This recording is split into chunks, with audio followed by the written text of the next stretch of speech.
Dear brothers and sisters in Christ Jesus, I welcome all of you for the second Sunday of Lent. Manilal Gandhi, son of Mahatma Gandhi, he with his family was settled at Durban city in South Africa. Once it was so happened that he is supposed to attend a conference in Durban city. So along with his son Arun Gandhi, he was going in a car. As they were going, the car got repaired.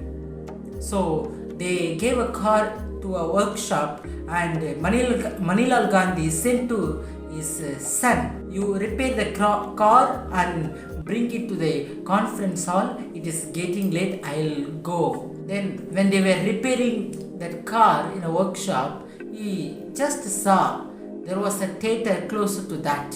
Arun Gandhi, for many days he wanted to watch a movie in a theatre, but his father will not allow.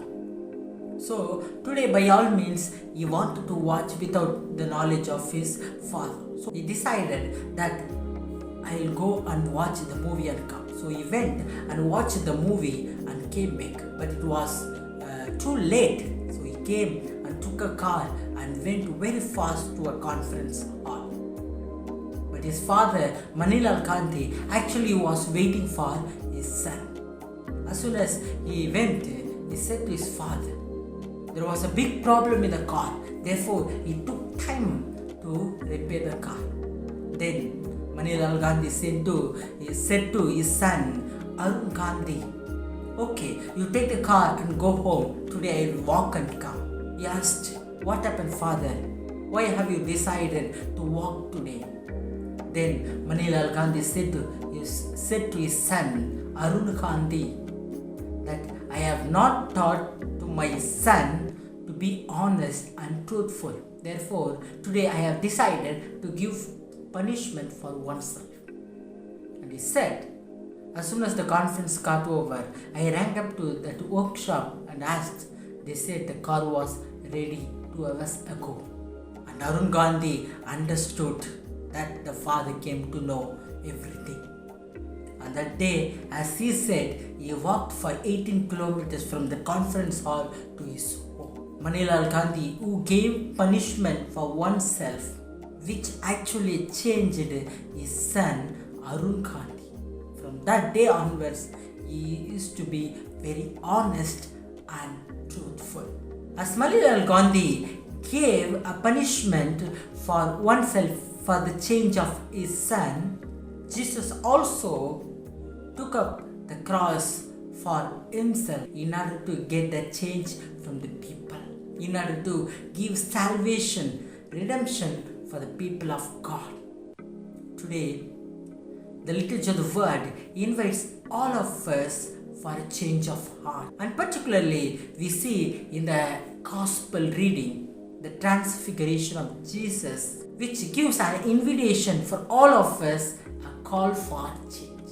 We are in the season of Lent, and this season of Lent invites all of us for a change from darkness to light, a change from old self to a new self, a change from shade of our life to a real and fresh life. And today we also read in the first reading the call of Abraham.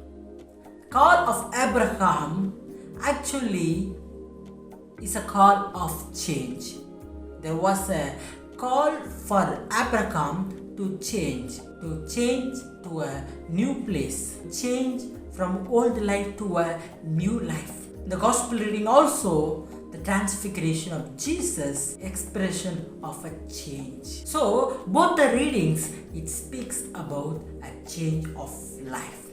Particularly the gospel reading, the Transfiguration of Jesus, it gave two great messages to the disciples. When Jesus transfigured, there were disciples, and those disciples, so far they saw the preaching of Jesus, the praying of Jesus doing the miracles, but first time they saw the glory of Jesus.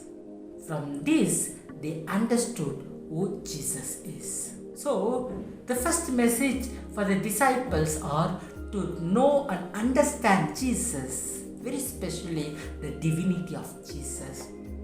No, when Jesus asked the disciples, who do people say that I am? They said, some say John the Baptist, some say Elijah, and some others say one of the prophets. It was not only the answers of people, but also it was the answer of those disciples. That's why when Jesus asked, nobody responded except Peter.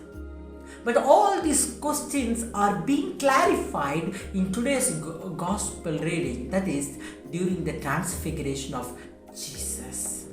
They understood and identified that Jesus is not an ordinary person, he is the Son of God. They understood the divinity of Jesus during his transfiguration.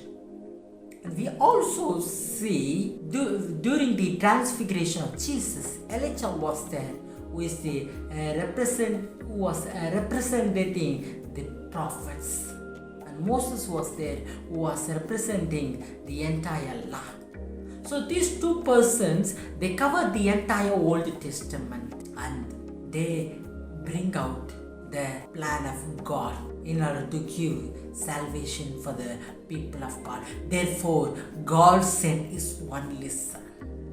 Therefore, my brothers and sisters in Christ Jesus, the transfiguration of Jesus clearly showed the divinity of Jesus. During the transfiguration of Jesus, disciples identified Jesus, the Son of God. Today, we are also called to identify Jesus in our life. Do we identify and understand this Jesus in our life? Jesus also transformed himself in the sacraments, particularly in the Holy Eucharist. And do we realize this Jesus who transformed himself in the Holy Eucharist? And do we have devotion to this Jesus? And today, this Jesus is there in the people of God. And when we meet our neighbors, our brothers and sisters, do we recognize this Jesus in them? And we are called to change ourselves so that we identify Jesus in the sacraments, we identify Jesus in the people of God.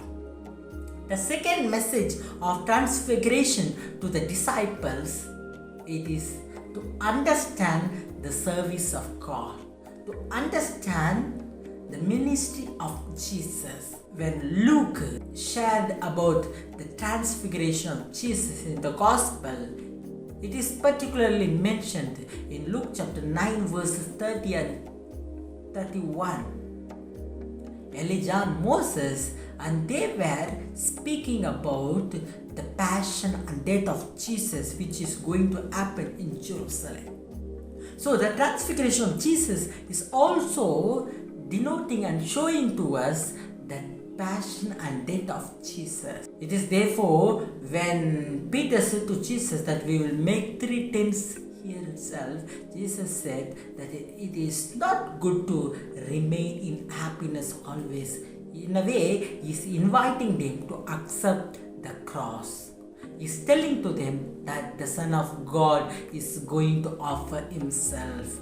And clearly, this shows to us the ministry of Jesus, the very purpose of Jesus coming to this earth.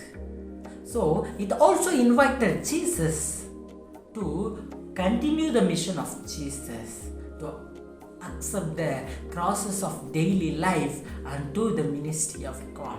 And today, this transfiguration of Jesus invites all of us to change ourselves so that we continue to do the mission of Jesus in our day-to-day Christian life.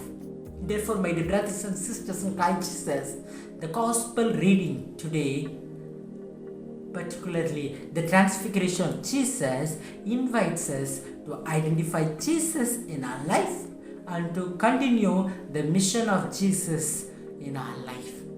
Are we ready for it? To understand and enter into this ministry, we need a change of heart.